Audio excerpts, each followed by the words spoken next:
मैं बहुत डाउन हूँ इसलिए कि ये है मतलब है एवरेस्ट टाइप का फेंटा पड़ा है। मैं नहीं सोच सकता था कि इतना फर्क पड़ेगा परफॉर्मेंस में। देखिए आप लड़के हार जाएं, छोटे मार्जिन से हार जाएं, वो डाइजेस्टेबल है। ये जो है ना, ये डाइजेस्टेबल नहीं। इतनी बड़ी यार 128 पे ऑल आउट हो गए हैं यार, कुछ शर्म करनी चाहिए इन्हें कि 128, मैं तो कहता हूँ 128 पता नहीं कैसे कर गए हैं। तो इन्होंने शुरुआत की है इंडिया के खिलाफ, ये इंडिया ने इंडिया के साथ मजाक किया आज इन्होंने। रोज मैच होना चाहिए था, फाइट करके आप हार जाते, किसी को कोई प्रॉब्लम नहीं था। आप 20 रन से हार जाते, कोई मसला नहीं था।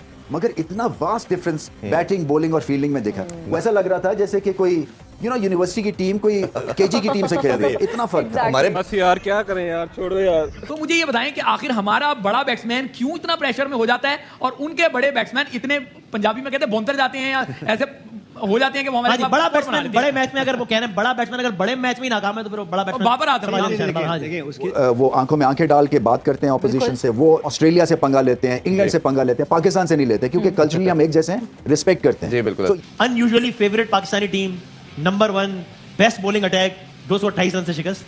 ये क्या हुआ? ये तमाम चीजों की कलई एक दिन खुलनी थी, समझ अच्छा। आई बात? और वो आज खुल गई।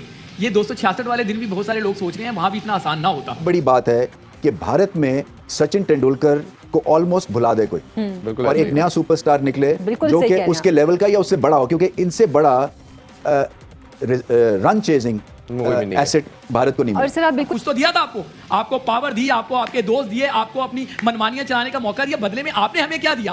पहले एशिया कप हारे, 2 वर्ल्ड कप हारे, अब एक और एशिया कप से अल्लाह करे हम जीत जाए, इसके बारे में नहीं कहते। चौथा इवेंट अब है, तो फाइनल में पहुंचने में भी चौथा आ गया है event। ना। मैं तो पहले से कह रहा हूं, मेरे पे हंस रहे थे सब। मैं कह रहा था कि मुश्किल है फाइनल, हंस रहे थे, थोड़े दिन बाद देख लेंगे। Welcome to Cring Mind. जय हिंद दोस्तों, एक और नया पाक मीडिया रिएक्शन वीडियो में आप सबका स्वागत है। चिंगारी को आग से और बेटे को बाप से कंपैरिजन नहीं करते। पाकिस्तान को आप ये बात समझ आ गया, इससे पहले समझ आ जाना चाहिए था, लेकिन नहीं, वो कंपैरिजन करता था। पाक मीडिया को अब पता चल गया कि कौन बेटा है और कौन बाप है। विराट कोहली हर प्रेशर सिचुएशन में इंडिया के लिए मैच जीताता है, लेकिन बाबर आजम आज रन करता ना, 40 से 50 रन करता, सेंचुरी तो इंडिया के खिलाफ बाबर आजम के बस के बाद नहीं है, वो तो कभी भी नहीं कर पाता। लेकिन विराट कोहली को देखो, विराट कोहली हमेशा प्रेशर सिचुएशन में और स्पेशली पाकिस्तान के अगेंस्ट रन करता। 35 साल के एज में भी विराट कोहली का जितना फिटनेस है, वो बाबर आजम का जो 28 ईयर की या फिर 29 ईयर से इतना फिटनेस बाबर आजम का भी नहीं है। 122 रन पे 55% रन सिंगल और डबल से लिया। सो आप सोच सकते हो कि इतना ज़्यादा फिटनेस है विराट कोहली के पास। देखकर पाकिस्तान मीडिया को अब पता चल गया और कोहली के लिए प्रेज भी कर रहा है। सो चलो पहले पाकिस्तान इसका रिएक्शन देखते हैं, उसके बाद मिलते हैं। कोहली जितना फिट एथलीट नहीं है कोई और। ऐसा ही। और उन्होंने इंडियन क्रिकेट को यहाँ से यहाँ ले गए हैं because of his attitude and body language. और बिल्कुल जिस तरह से हम कोशिश करते हैं ना कि ये क्रिकेट इस लिहाज से खेली जानी चाहिए, वो उस पैमाने पे पूरा उतरते हैं। तो वो 100% देते हैं। वो जितनी बड़ी ऑपोजिशन उतनी बड़ी परफॉर्मेंस देते हैं, और ये भी पता है उनको कि उनकी बाउंड्री लाइन क्या है। और फिर उसके बाद उनका जो सैंपल साइज है ना परफॉर्मेंस का, वो बाबर आजम से ज्यादा।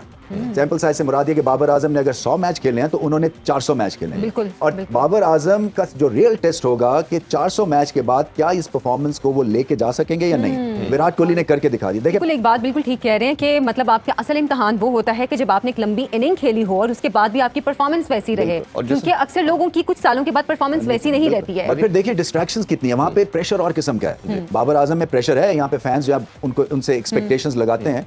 इंडिया में जो एक्सपेक्टेशंस का एक माउंट एवरेस्ट पहाड़ है, और वो आपको फेल होते देखना ही नहीं चाहते हैं। तो वो आप एक पूरी 1 बिलियन या 1.5 बिलियन लोगों की एक्सपेक्टेशंस के साथ फील्ड में उतरते हैं। बिल्कुल। और failure is not an option. फिर आपकी scrutiny, private life, public life, जो आप जिस तरह कपड़े पहनते हैं, जिस तरह एयरपोर्ट में किसी ऑटोग्राफ वाले को ऐसे कर दिया, वो हेडलाइन बन जाती है। तो इस लिहाज से वो बहुत बड़ा एक उनके ऊपर प्रेशर है compare to what Babar has to go through. और जैसे आपने भी बात की कि जो उसकी यूनिकनेस है, वो मेरा ख्याल है चेस करते हुए मैच विनिंग इनिंग्स जो है ना, वो उनको ग्रेटेस्ट बनाती है, जो तेंदुलकर से ऊपर लेके गई। तेंदुलकर के स्टैट्स सब पाकिस्तान के जानते हैं। खिलाफ खेल गए वर्ल्ड कप में, वर्ल्ड कप में नहीं खेल गए। मतलब मेरा अमर हो गया ना। कहने की बात यह है कि वो अगर मैच हार जाते तो पाकिस्तान आज कहां से कहां, मतलब वो हमारे लिए ग्रेट रेफरेंस पॉइंट बनता वो मैच। मगर विराट कोहली ने भारत के लिए वो ग्रेट रेफरेंस पॉइंट बनाया कि किसी भी सिचुएशन में मैं मैच जितवा सकता हूं और भारत मैच जीत सकता है। और मेरा कुछ बैटिंग में लगी, बॉलिंग की तो हमने डिस्कस कर ली है कल, जैसे बॉलिंग की है।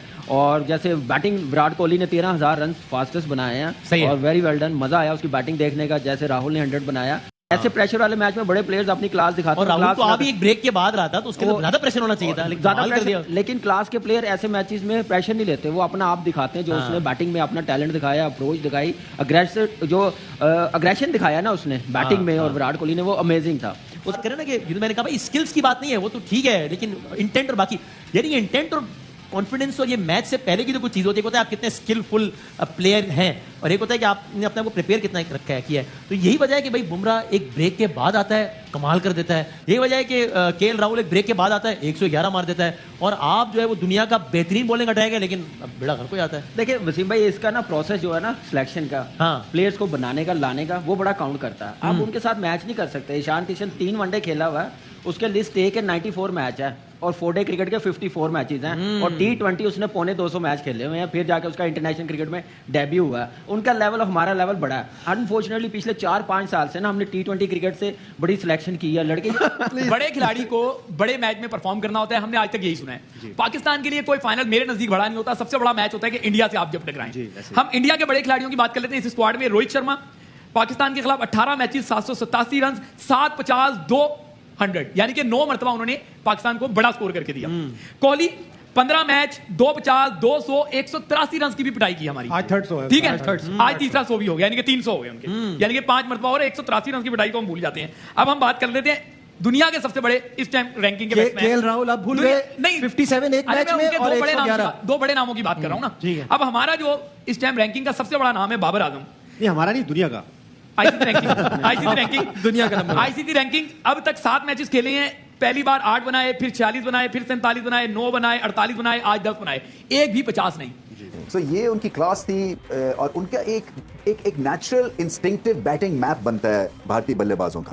उनको कोई जोर नहीं लगाना पड़ता, उनकी शॉट सिलेक्शन ठीक हो जाती है, उनको समझ लग जाती है कि इनका लाइन ऑफ अटैक क्या है, उस हिसाब से वो एडजस्ट कर जाते हैं। जबकि हमारे जब तक के 3-4 ओवर खेलेंगे नहीं, प्रेशर अपने ऊपर डालेंगे नहीं, उसके बाद जाके कहीं थोड़ी बहुत मूवमेंट होती है। आपने देखा KL Rahul out of form, पहला मैच खेल रहे हैं इंजरी के बाद, और एकदम से वो फिट हो गए, और विराट कोहली को कई मौकों के ऊपर फेसेस पे उन्होंने आउटशाइन किया। तो इनकी बैटिंग तो शानदार थी, मगर उतनी ही बुझी हुई पाकिस्तान की बॉलिंग। मैं नहीं एक्सपेक्ट कर रहा था कि इतनी ज्यादा ऑर्डिनरी बॉलिंग होगी एक ऐसी पिच के ऊपर जहां भारत ने करके दिखा दिया। मान लिया कि कुछ 10 स्कोर यार, Babar Azam 10 score, number 1 batsman ODI का 10 स्कोर बना के आउट होकर जा रहा है, वो भी 30 गेंदों के ऊपर। फखर देख लें, इमाम देख लें, मतलब हमने ऐसे प्लेयर्स का क्या करना है जो तब चलते ही नहीं है जब चलना चाहिए। आप विराट कोहली की पिछले मैच उठा के देख लें, चाहे वो साउथ अफ्रीका के खिलाफ चला या नहीं चला, मुझे उससे कंसर्न नहीं है। श्रीलंका के खिलाफ खेला नहीं खेला, मुझे कंसर्न नहीं है। पाकिस्तान के खिलाफ कौन सा मैच जिसमें 50 नहीं की, पिछला एशिया कप देख लें, वर्ल्ड कप देख लें, हर मैच में कंटिन्यूसली वो परफॉर्मेंस दे रहा है। हालांकि उसका इरा खत्म हो चुका है, वो कब का रिटायरमेंट के करीब आ चुका है। तो जैसे ही देखा पाकिस्तान इसका रिएक्शन, आपका थॉट जरूर कमेंट करके बताइए। कुछ अगर कहना हो तो कमेंट करके बता सकते हो। इससे पहले यही पाकिस्तानी बोल रहा है कि विराट कोहली, रोहित शर्मा ये एज हो चुका है, इनो बुढ़ा हो चुका है, ये भी नहीं है, तो पाकिस्तानी तो खा जाएगा इन इंडियन बैट्समैन को। और बोल रहा था कि हमारे पास जो उभरते हुए सितारा है, बाबर आजम, इमाम, फ़कर, रिजवान, इफ्तिकार, साइंस आफरीदी, नासिम, हारिस रॉफ, ये इंडियन बैट्समैन को, इंडियन बॉलर्स को खा जाएगा। लेकिन हम सब जानते थे कि लेकिन रियलिटी कुछ अलग है। फॉर्मेट जितना बड़ा होगा, पाकिस्तान का औकात सामने आ जाएगा। और 50 ओवर्स में तो पाकिस्तान और इंडिया के कंपैरिजन ही नहीं बनता। आकिब जावेद से लेकर रामिज राजा, शोएब अख्तर, ये सब बोल रहा था कि इंडिया हार जाएगा, इंडिया पूरा इंडिया को बैम्बुजल करके रख देगा पाकिस्तान। और Pakistan, specially Pakistan bowling unit world के नंबर 1 बॉलिंग यूनिट है, ये पाकिस्तान का दावा था। लेकिन आज के बाद पाकिस्तानी और कभी भी नहीं बोलेगा पाकिस्तान के पास वर्ल्ड के नंबर 1 बॉलिंग यूनिट है। और वो तो हारिस रॉफ और नासिम साथ तो लांगड़े भी हो गए, पूरे 10 ओवर कर भी नहीं पाए और बड़े बड़े बातें करते। 4 ओवर इनसे ठीक है, 20 ओवर्स इनसे ठीक है। T20 फॉर्मेट पाकिस्तान को सूट करता है। फॉर्मेट जितना बड़ा होगा, पाकिस्तान कभी भी कंपटीशन नहीं दे पाएगा इंडिया के साथ। इंडिया के पास एक्सपीरियंस बहुत ज़्यादा है, रोहित शर्मा से लेकर सभी प्लेयर। 28 रन से कौन हारता है? इससे बेहतर तो नेपाल कंपटीशन दिया। ये डिफीट के बाद पाकिस्तान का मोरल बहुत डाउन होगा, और श्रीलंका के खिलाफ अगर नहीं जीत पाए तो पाकिस्तान एशिया कप से बाहर हो जाएगा। तब इंडिया वर्सेस श्रीलंका का फाइनल होगा। तो आपका थॉट ज़रूर कमेंट करके बताइए। इस वीडियो में इतना ही। वीडियो अगर पसंद है तो वीडियो को लाइक करिए, चैनल को सब्सक्राइब करें। मिलते हैं नेक्स्ट वीडियो में। Thanks for watching, bye bye.